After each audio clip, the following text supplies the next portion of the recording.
So MiG-21, yes, it has been the workhorse of the Indian Air Force. We've inducted it in 1960s and still continuing with it.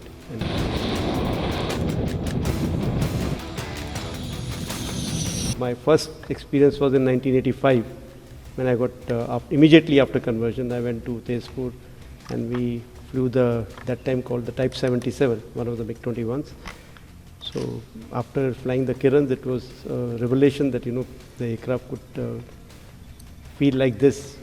It's an amazing aircraft to fly.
Sir, MiG-21 has a history of more than 6 decades of glorious history, and you have flown it earlier also.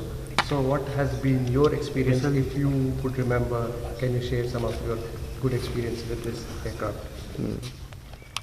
So MiG-21, yes, it has been the workhorse of the Indian Air Force. We've inducted it in 1960s and still continuing with it. And this has been actually one of the most mass-produced supersonic fighter jet, if I can say. About 11,000 or so were produced, and more than 60 countries have operated it. It's a design which is very limited numbers, like Delta with the tailplane.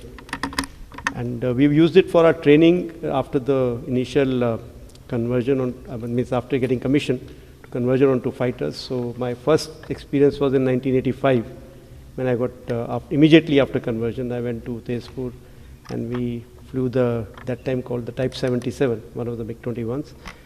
So after flying the Kirans, it was a revelation that, the aircraft could feel like this. It's an amazing aircraft to fly. Very, very agile, very maneuverable, and very simple design. But it requires some kind of initial training for you to get used to it. It is good for its rate of climb. It was made like as an interceptor. So at max reheat, it could climb more than 200, 250 meters per second. So I think it is going to be one aircraft which is going to be missed by people who have flown it earlier. But yes, everything has time and place. Now we have to move on because this technology is old. It's very difficult to maintain this technology now. So we've decided to now call it a day for this aircraft and move on to the new platforms like the Tejas Mark II, Rafales have come in, Su-30s are already operating. So these platforms will take this place. You've been closely associated with Tejas, and Tejas is going to replace it. So how would be the transition? Tejas was actually designed as a MiG-21 replacement. That's why it is a small aircraft. It was designed around MiG-21 and it was conceived with some kind of motivation from Mirage. That's why there's a Delta platform. And it is going to replace MiG-21 quite well, but it will have to evolve. Tejas now will have to think of new weapons for Tejas also. And as a training role, initial fighter training role, I think it can fit in very well. So we have this 83 contract already on. We have another contract lined up to be signed very soon. So I expect like we had the MiG-21s, various versions of Tejas, whether Tejas Mark 1 or Mark 2, or later on MK, will replace this fleet.